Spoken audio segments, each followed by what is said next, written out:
Hello and welcome to Occupied Thoughts, a podcast of the Foundation for Middle East Peace. I'm Lara Friedman. I'm the president of the Foundation for Middle East Peace. Today is December 9th, 2021. That was my dog running behind me for anyone who's watching this on video. I am delighted today to be joined by Maya Eshel and Oriel Eisner, two activists who were recently detained by the Israeli police in separate but connected incidents targeting Palestinian solidarity workers in Israel and Palestine. Solidarity activists.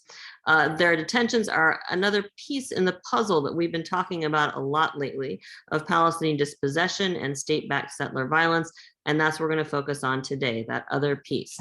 Very quickly for bios, Oriel is an American Israeli activist and an organizer with the Center for Jewish Nonviolence. He is based in Jerusalem. Encourage you to check out the Center for Jewish Nonviolence website. We'll have a link to that in the text that goes with this podcast. Maya Eshel is an American Israeli activist currently engaged in daily solidarity work in the South Hebron Hills, and she is based in Tel Aviv. So Maya, Oriel, thank you so much for joining me today, both of you. And apparently my dog is going to be joining throughout the podcast. Again, I'm sorry about that. So I want to ask you guys first off just to introduce yourselves more fully. That's the first thing. And sort of just in very, very brief words, what happened last week.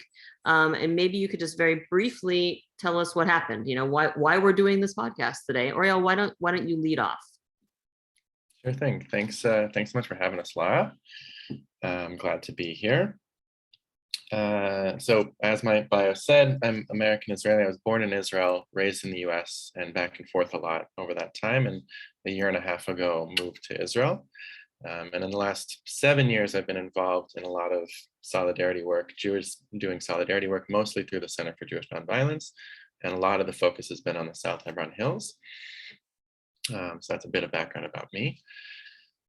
Last week, what happened to myself and my roommates actually in Jerusalem was connected to a campaign about Masaferiata, which is a firing zone 918 in the South Hebron Hills that has been under threat of full-scale expulsion for decades now, really. Back in the early 80s, it was declared a firing zone. So in the last months, a number of activists have been starting to organize awareness around the region because there's a Supreme Court hearing coming up next March that will decide the fate of those 12 Palestinian communities. And as a part of that, there were different public awareness activities. And during one of those, the police were called by right-wingers on my roommates late at night, 3:30 in the morning. The police then came to my house, banged down the doors, woke us all up, told us to make sure that everyone was awake, even those who weren't woken up by the banging on the doors, started interrogating us on the spot, and had videos from the right-wingers about what had happened. A few days later, they left. They didn't say anything about detention. They didn't say anything about interrogation. They didn't say anything about follow-up. A few days later, they came with a search warrant to search our house and searched all the rooms, flipped everything, emptied drawers, apparently looking for spray paint cans. So the accusation the whole time was that we had defaced public property, which is a charge that usually brings a fine of a few hundred shekels, a few $100s, about 600 to 1,000 shekels. So we had a night raid, a house arrest, and then both myself and a roommate of mine were called to an interrogation at the Jerusalem police station. During that interrogation, we were shown footage, the accusation was repeated, and at the end of the interrogation, I was offered conditions of release. So after an interrogation, you're given conditions, sort of like bail. That means you don't have to stay in jail until your court hearing. And the conditions that they offered me was a month ban from Jerusalem, which is where I live and work, and was obviously totally absurd. So I didn't accept those conditions, which meant I was arrested until my court hearing. And I spent 6 hours in a holding cell in the Jerusalem prison, at which point they just decided to let me go, and they dropped the conditions and let me walk home. Yeah, and I think for myself, it was pretty shocking the way that they pulled out so many stops to try and intimidate instill fear based on graffiti. Again, something that is just a few $100 fine. I was not expecting, and I was actually home that whole night, and the videos that they showed me, I'm clearly not in that. It's someone with blonde hair, blue eyes, a ponytail, but they were accusing me of being that person. And that same day, and this is where it connects to Maya, there was an incident in the South Hebron Hills with a number of Jewish Israeli activists being stopped. So it was a day of targeting, of intimidation, of trying to instill fear and stop our activities. Thanks. That's a great introduction. And for folks who are listening, I'm going to say, Oriel, correct me if I'm wrong. All of this ostensibly was about an act of graffiti. And for anybody who's spent any time in Israel, I mean, Tel Aviv has entire neighborhoods where there are graffiti tours. Literally, you can go on a tour of the graffiti in parts of Tel Aviv, Jerusalem. There are whole areas covered with all sorts of graffiti, which isn't to say that graffiti is not defacing public property, but I certainly don't know of any case in the time that I have been living and traveling back and forth between Israel and the US of this kind of treatment of people over allegations of an act of graffiti. So sort of extraordinary in that sense, correct?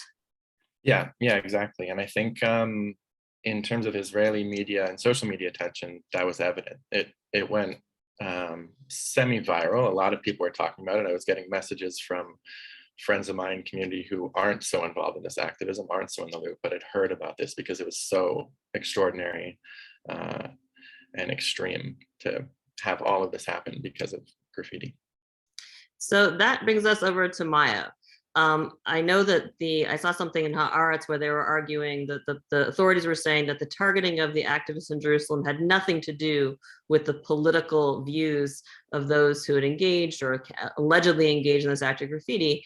That argument didn't seem to hold a lot of water from the get-go, but then paired with the experience of activists in the South Hebron Hills, it makes even in less sense. So introduce yourself very briefly and then give us what happened to you. Why are we here today? Yeah, so thank you again for having us. So I moved to Israel when I was in high school, and I was in the military for 2 years.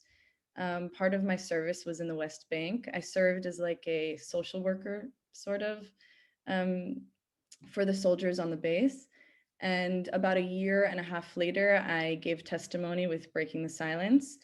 And since then, my activism just kind of alach vegadal. It just got bigger, and I started to meet the people in the left-wing solidarity movement here in Israel and Palestine. And at the moment, I'm spending a lot of time on the ground in the West Bank, in Masaferiata, the South Hebron Hills. And regarding this arrest, so 3 of my colleagues, I'm at the moment taking part in a program where we're spending a significant amount of time in the South Hebron Hills. We're learning Arabic, we're going out to demolitions, we go with cameras to incidents of settler violence, of possibly violent military presence, and also we follow demolitions, and we're there in solidarity to record anything that's going on and to stand in solidarity behind the Palestinians who are leading this work and this resistance. And there was an incident that I am unable to talk about because the case is still open, but there was an incident last week, I believe it was Wednesday. 3 of my friends were present, and they were called into the police station right after. We were told that they were going into the station to give testimony of the incident, and so that was what we were prepared for. I drove them there and was waiting for them outside of the station. About an hour into waiting by the station, two of my friends come out with a undercover cop. He opens the door and he says, "Give me the keys, you're being detained right now. Give me the keys, get out of the car." And so I stop him, I close the door, I call the lawyer. But I end up being detained for obstruction of, that I end up being detained because they believe I'm withholding some evidence. I stay in the police station with them for about 3 hours. They they steal a camera off from my bag, and they let me go. My friends were charged with obstruction of an investigation, which was very ridiculous because we were called into the station for them to give testimony, and about an hour in, they changed the game. They turned it into an interrogation. They changed the charges on us, and while we were in the station, they were on their way to the home of one of our Palestinian partners, one of our an activist who we work with often, and they confiscate 4 of our cameras, a car that we use to get around the area, a Jeep that is really great for the field, to drive out into the field, and someone's computer. And it was just, they turned a tiny story into a huge deal. Even one of the police officers said to me, he didn't understand why his colleagues, the other officers, were making such a small event into such a big deal.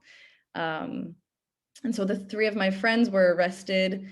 They spent the night in jail, and were released the next day. It was very, very surreal to hear that Oriel was also in prison, in jail, and then my friends and I were on our way to the police station on the same day. We were talking to our lawyers, and it was very very ridiculous, the whole situation. Thanks. And I understand that for both of you, this is sensitive. You still have, you have fellow activists who are, facing open cases. Yourselves have open cases. So there's some details you don't want to get into. I would encourage people to read the piece by Oren Ziv in 972, which gives a lot more detail of this.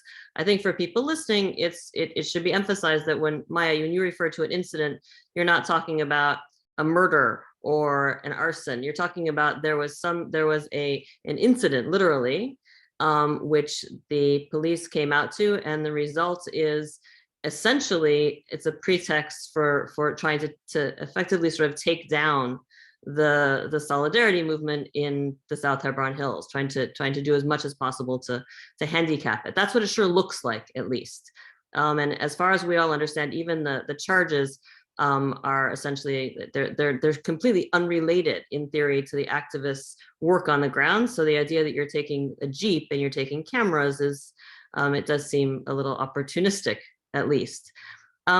Both of you have talked about Masafa Yatta and the South Hebron Hills. Obviously, that is the campaign that connects these 2 cases, in addition to just the targeting of Israeli activists by the Israeli forces.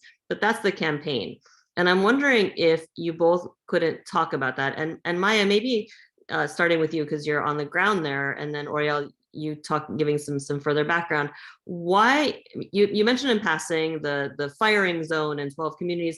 I actually want you to go into just a little bit more resolution, because I think for a lot of people listening or watching, they think, well, it's a firing zone, nobody lives there, right?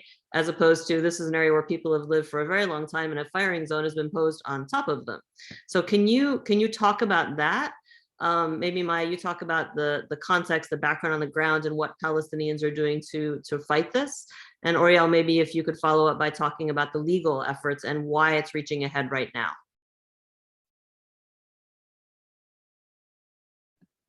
Yeah, so I think the context that I can provide at the moment is that this land that these 12 Palestinian villages are living on is their maskoret. They work the land. They use this land to provide a salary to feed their families, to take their herd out. The people who have been living in these villages have generations of knowledge of how to exist and to thrive on this in this territory. And if they're constantly under threat of expulsion and are constantly being terrorized by settlers and by the military, it makes it very difficult for them to see a future for themselves and And in general, the overall goal of these settlers, of the military, of the police, is to try to get the Palestinians living on the ground out of Area C. They want to move them, they want this land to be as Jewish as possible. And that means terrorizing the Palestinians enough to force them out of their land and into Area A, which is more populated. There's less land for them to work. They don't, it will just, it changes their, it will uproot their lives and uproot their cultures and the land, the knowledge of the land and their knowledge of like how to be farmers, etc. It would just really, it's ethnic cleansing. This Safariata firing 918 firing zone. It's a very forceful form of ethnic cleansing and an erasure of a culture and of a people who have been working this land for years. Yeah. Thanks. Oriel, do you want to talk about the fight against the displacement of Palestinians from this area and also the settler violence that the area has witnessed? Yeah, yeah, and to maybe go back through the background again, just to reiterate the context. As Maya was saying, this is the story of Area C is one of dispossession, is one of pressure to have Palestinians leave. In the South Hebron Hills, that's more extreme. And in Firing Zone 918, even more so. So Firing Zone 918 is the southern edge of the West Bank, the southern edge of the South Hebron Hills. And Israel was essentially trying to annex it through the declaration of the firing zone. It was back in the early 80s declared. At the time, Ariel Sharon said that its firing zones are a way to prevent Palestinian livelihood. They're not necessarily essential for army training. And to get, just a specific context for this one, Jenbo, one of the villages, is one of the longest inhabited Palestinian areas in all of Israel-Palestine. There's history of people living there for generations, hundreds and hundreds of years. And since the 80s, they've had no building rights, no access to resources, and under constant threat of full-scale expulsion. At one point, they were expelled. The Supreme Court actually overturned that and said that the families could return. But it's been a legal battle since the mid-90s around that decision, around that Supreme Court decision. And the reason it's coming to a head now is because the Supreme Court hearing is in March to make a final decision about these 12 communities and whether or not they can be expelled or they're allowed to stay. And because of the way the system works, it's likely the case that it won't be the dramatic full-scale expulsion. Supreme Court decides the next day all the communities are cleared out. It's much more likely to be a situation where the army is given 3 months, then the residents can return for 3 months, then the army is given 6, like some sort of agreement where it doesn't look as dramatic. It doesn't sound like expulsion, but it obviously is, and it's obviously destroying the livelihood of all of these communities. So that's why the efforts right now to try building awareness around it, so that as that Supreme Court case approaches, and after that Supreme Court case, depending on how it plays out, there is attention, there is awareness, there's readiness for people to step in and be involved in many different ways. And as you alluded to, some of those ways are legal. Obviously, being a court case, there's a legal team that's been working on it for decades. Advocacy both within Israel and abroad, trying to raise the attention of folks who are able to pull on some of those levers to put pressure on Israel to prevent this expulsion from happening. And it's also happening at the grassroots level. So a lot of the work that I've been connected to and that our networks, Maya and mine, have been connected to is building grassroots awareness, building campaigns that collect stories and videos about what's going on in Masafariata to share out so that there's higher public awareness. There was a major website put together about what's been going on, telling the story of a number of different residents. That's meant to be a base for getting more attention and awareness about what's going on in the firing zone. So we've been involved in a lot of those sorts of campaigns, and also building the on-the-ground infrastructure to, inshallah, this won't be the case, but show up and support against expulsion if it gets to that point, so that there are relationships there's training, there's know-how and shared experience to be defending these homes if it gets to that point. Thank you. So I want to ask you about, well, I want to ask you about settler violence, but I actually want to first talk about the whole idea of solidarity. And Maya, you phrased this very, very carefully before, and I think really importantly. You said the role of the activists on the ground is to stand behind the Palestinians who are leading this battle, because it's obviously their equities, right? Can you talk about who your partners are and what they are doing? Let's come back to you, and then we'll come to you, Oriel, to talk about the Palestinian role in this and the role of Israeli solidarity actors and what it looks like to be a partner on the ground in this fight, and the risks that they're facing. We had Basil Adra previously on one of these podcasts where we do a lot of conversations with that. We didn't want to have, an entire group of, we're going to have a separate conversation with them to really highlight the another side of this. But for right now, we want to talk to you. But can you talk about the Palestinians that you work with and what that fight is like for them? So again, just to remain sensitive and protect the identities of our Palestinian partners, I can say that I would prefer not to say names, but I can say that these are people who, and maybe Oriel can speak to this more, but people. And just to say, like I said, Basil's name because he's been on a podcast with us, so I know he's okay being out in the open. Yeah, but these are people who have been working in solidarity and leading in Israeli and international activists for many, many years. People who have slowly, I have to say that the fact that Israelis and Palestinians are working in solidarity with one another is a very big deal. It's not obvious. Building trust between these communities takes a lot of work, a lot of communication, and I just think it has to be named that the fact that our Palestinian partners trust us out there in the field. It's if you think about what happened in last May, there were so many communities here that were like coexistence, people living together, both Israelis and Arabs, Palestinians living in a community that were sort of torn apart. And I think, from my understanding, the activists who were present in the South Hebron Hills in May, it just made them stronger, which says so much about this organizing and so much about this activism in the community that has been built in the South Hebron Hills over the span of many, many, many years, and because of the hard work of dedicated activists. Maybe Oriel wants to talk more about our partners in particular. Yeah. Sure.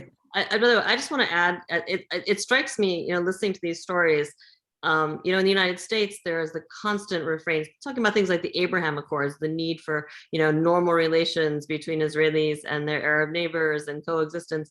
And it's remarkable because here you have some extremely organic and really thoughtful working together of Israelis and Palestinians, but it appears the Israeli government is determined to break it as opposed to supporting it because of the kind of coexistence it is. Sorry, Oriel, you're up. Yeah, I'll just add to that what Maya was saying. I think the South Hebron Hills is quite extraordinary in terms of how developed and rich the network is. And that extends to Israelis internationals, as Maya said. It's also within the South Hebron Hills. It's a region that has led a lot of really inspiring resistance over the years. And a lot of that resistance has been coordinated regionally. So much of what the Israeli authorities, the occupation, the experience in 48 and 67 entails is fragmentation of Palestinian society. In the South Hebron Hills, you see regional efforts and regional coming together, and the activists that we work with are from different communities who show up with each other every single day and are out in the field every single day. And then we're invited into joining them every single day out in the field, but they're out there on their own and have been doing it for a number of years. And yeah, for the last 20-25, since the late 90s, actually, Israeli activists have been a part of the picture, and international activists as well. So we're really stepping into that. And it does feel like in this last year, there's an up leveling of what those relationships look like, of what's possible, building on those networks that already exist, that I was, yeah, a part of February to May, that time that Maya was talking about, Maya's a part of now. But that network of shared resistance is growing in pretty extraordinary ways. Yeah, it's also, I think it can be said that anytime that there is an incident or military presence or settler violence in one village, you have a bunch of people from the next village on cars ready to stand in solidarity with their neighbors. Yeah, it's really very beautiful and very strong, the solidarity that exists. And I think to answer the question that you asked earlier about what does solidarity look like for me, I think, I think there are so many different forms of activism. There are people who will come to the area for a protest and go back to Tel Aviv. There are people who are doing a lot of behind the scenes work, such as creating a whole campaign, the Save Masafariata campaign. There are a lot of many different forms of solidarity work, but this being there daily on the ground and existing and coexisting with people in a way that is very relationship based. So we're not just there to, we are there to join Palestinians in when we have a protective presence or as a form of rapid response. But that means that we're there. So we're there before a horrific event happens or a scary event happens, and we're there after. So we all get to talk about it and laugh about it and cry about it or eat together afterwards. And this is very, it creates this form of community resilience and a connection that I haven't experienced before. I have to say that this like form of community resilience where, maybe in like the Western world, if people go through a hard time, maybe we'll go to a therapist or we'll talk about it. I feel that here it's after something scary happens, we need to laugh, we need to eat, we need to be together. And I'm learning a lot from the people on the ground there, from Palestinians, on how to be in community and how to be resilient and how to deal with very difficult situations every single day. And so, yeah, our solidarity is really standing behind Palestinians, following their lead. Yeah, and waiting for, and unfortunately also being there to see if there will be an incident. Yeah. Thanks. I mean, watching this, the risks that are run by the Palestinian activists are of such greater magnitude. I mean, it's really it's really quite humbling when you think about it. The role that is played by activists in solidarity with Palestinians, taking the lead from them, being there, whether it's as witnesses or standing behind them or standing next to them. It's what you talk about, resilience and working as a community. It's very powerful and very moving.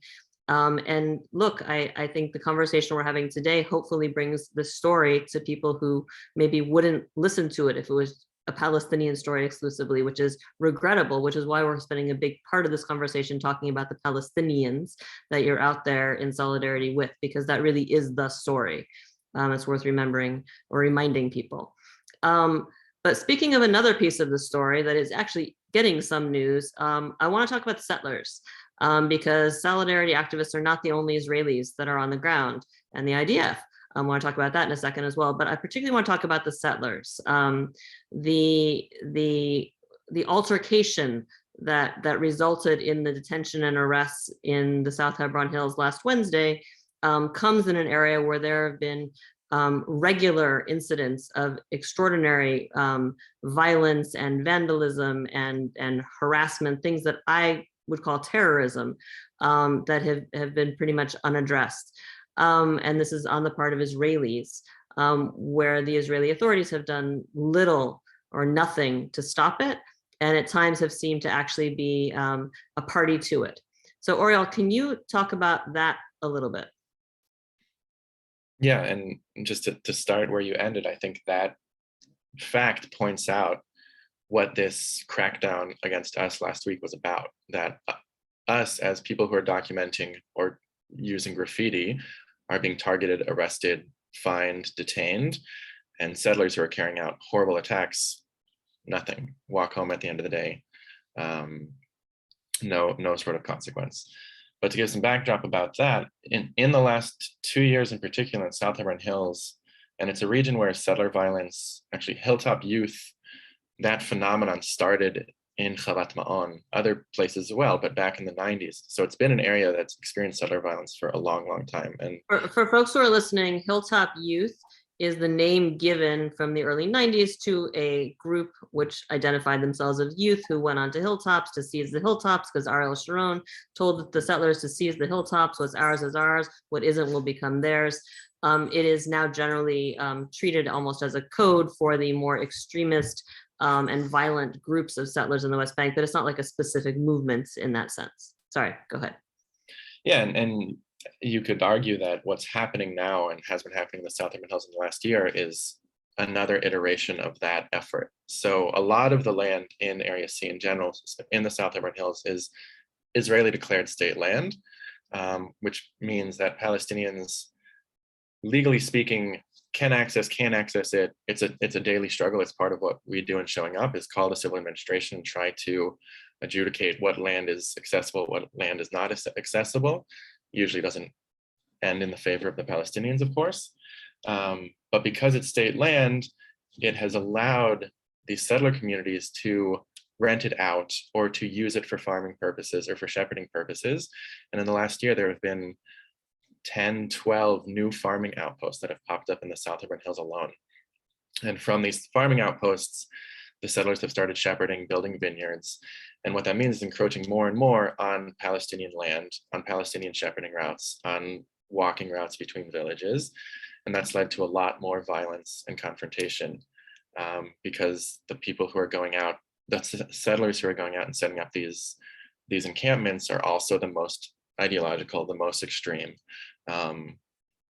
often hilltop youth phenomenon. So in the last year, there have been a number of extremely violent attacks, both against individual Palestinian shepherds or small groups of shepherds, but also attacks against entire communities. So the village of Twani has been attacked a number of times from Chavat Ma'on.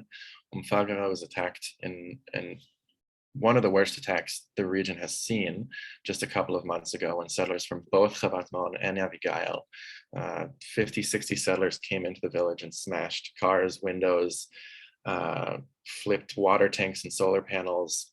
Really a horrible, horrible scene.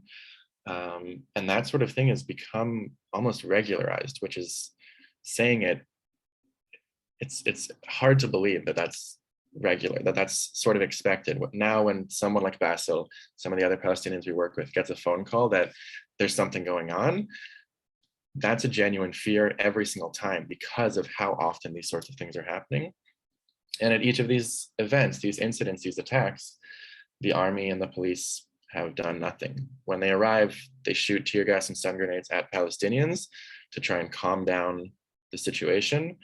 If arrests are made, they're made against the Palestinians, who maybe threw stones defending their home, which, if you have 60 mass settlers attacking your village, and you have children, families, your entire livelihoods at risk of being taken, and you throw some stones back, it can be thought of as violence, but it also is completely and totally understandable. Your literally life is in danger. I think it's important to emphasize. I mean, this comes up in articles where it talks, the IDF will say there was a stone throwing incident between, and it's worth reminding people that in the West Bank, these incidents generally take place inside Palestinian villages on Palestinian land where settlers have come. It's not Palestinians invading a settlement and throwing stones. It's, the idea of offense versus defense gets completely lost. And the idea that Palestinians could ever be acting in self-defense is simply not ever on the agenda. Even when we're talking about, we've seen videos, the incident you're talking about, there's a lot of videos of it, of what is clearly an aggressive act of people who've come from the outside into a Palestinian area. Sorry, didn't mean to interrupt you. No, and I think that that media narrative is also how the army and the police respond. That it's a fight between Palestinians and settlers. Palestinians are throwing stones. If there's footage of that, the Palestinians are arrested, and later that night, the next day, taken to the police station. Again, the settlers walk home, and nothing happens. And at best, the army is standing by and letting it happen. And at worst, like I said, they're shooting the tear gas and stun grenades into Palestinian homes, into those villages that are being attacked, at the Palestinians who are trying to defend themselves. Maya, I don't know if you can talk about this at all. I mean, my sense is that the settlers on the ground have in the past and continue to focus on the Israeli solidarity activists as well. That is what that you all are a target, whether it's because they're enraged that you're there or they want to stop the solidarity and the documenting, whatever it is. Can you talk about that a little bit? Yeah, I've been thinking about it a lot because in the media, they're saying, all of this escalation of violence is due to the Israeli presence. But at the end of the day, there's always been violence in this area. It's just there weren't people who can who can pass the information towards the Israeli public or to internationals. But in general, I think that we bother them, and there's a reason why there have been so many arrests. The police, many of the police officers are themselves settlers. Many of the guys in the military are themselves settlers, or it's a tactic to, when I was in the military, the settlers would come into our base and give us food. And if there was a holiday, they would celebrate with us, or we were invited into the settlement. And so there's a reason as to why this is all happening. But, I think that their target, while we interest them and we're bothering them a lot, they're interested in attacking Palestinians. They're interested in ruining and harassing Palestinians on a daily basis. So every day there are kids who, so there are two villages, Atwani and Tuba. There's a school in Atwani, and there are kids living in Tuba that need to get to Atwani to go to school every day. And in order to get there, if they were able to walk there freely, let's say there were no settlements in the area, it could be like a 20-minute walk. But because there are two settlements, two very, very violent, Chavat Ma'on and Ma'on, extreme settlements that exist between the two villages, the military accompanies the kids in order to get to the village. And I think it's important to say that there's a man, not a man, he's a boy, he's 17 years old. There's a kid who, a Palestinian kid who waits for the kids from Tuba to come to Atwani to make sure that they're safe, and he walks with them to school. He's not a guy, he's 17, he's a kid. And the settlers are there always. I can't say every morning, but they are there waiting for him to be alone or not to be alone and to attack him. Just the other day, actually, the military was present. 4 settlers get out of a car and they attack him and 2 of the kids. And when we're there, they smile. They think we're a joke, or they're trying to provoke us, but they're looking for the Palestinians. Yeah, and I don't believe that. Yeah, you know what? I don't. Maybe Oriel can speak more to it. I think we mostly bother them. I don't know about the past attacks of settlers on Israeli and American activists. Maybe you can speak to it more. Yeah. I mean, we've seen a history of, we see this in Hebron for years, this idea that the problem isn't that there's tension, the problem is that we have left-wing activists, which really boils down to, the problem isn't that there's violence against Palestinians, the problem is that there's people documenting it and reporting it who aren't Palestinian, because Palestinians document and report it all the time, but are ignored. And the argument effectively is, well, when Israelis document and report it, it can't be so easily ignored. Therefore, the problem is the Israelis who are documenting and reporting it, which, by the way, aligns quite neatly with the recent act by Israel to declare 6 Palestinian human rights NGOs that document and report human rights violations as terrorist organizations. But that's another story for another day. I don't know, Oriel, do you have anything you want to add to this last question, or should we move on? We can move on. So I have 2 more questions for you. The first one is, to the extent that you're able, what is going to happen now with these cases, if you feel comfortable addressing that? So let's just start there. Oriel, why don't you jump in? Yeah, so the way that these cases usually play out for more minor charges, so like my charge, which is defacing public property, other charges I've had in the past, disobeying a closed military zone, disrupting public order, smaller sorts of charges. Usually what happens is Israel releases you on conditions. Those conditions often include a ban. They're usually not quite as absurd as being banned for a month from the place you live, but there's some sort of ban. And then the system just lets it fizzle out and the case closes, and they don't really follow up on it. So that's typically the case, and that's what we're hoping for, of course, maybe expecting with Maya and Maya's cases, which are smaller charges. Maya being, I don't actually know exactly what your charge is, Maya, maybe being a party to a crime, which is something I've been charged for before. Mine being defacing public property. The other cases, which, to reiterate, are more severe and are also have higher penalties. So it's obstruction of justice or obstruction of interrogation. They were also initially charged with assaulting a settler. The court then dropped that charge, or the police dropped that charge during the court proceeding. And they were also charged with standing by, and I won't get the translation exactly right, but standing by during a crime, which is a charge that is usually only used in incidents, like you said, like murder. Like if a murder happens and someone stands to the side and doesn't do something, doesn't try to prevent that, then they can be charged with something. So those are the charges that the other 3 are facing. They did have a court hearing. It went all the way to that point of actually having a court hearing, and they were released on conditions, but their case is very much still open, and they could be called back to court at any moment. Any of us could be called back to court at any moment.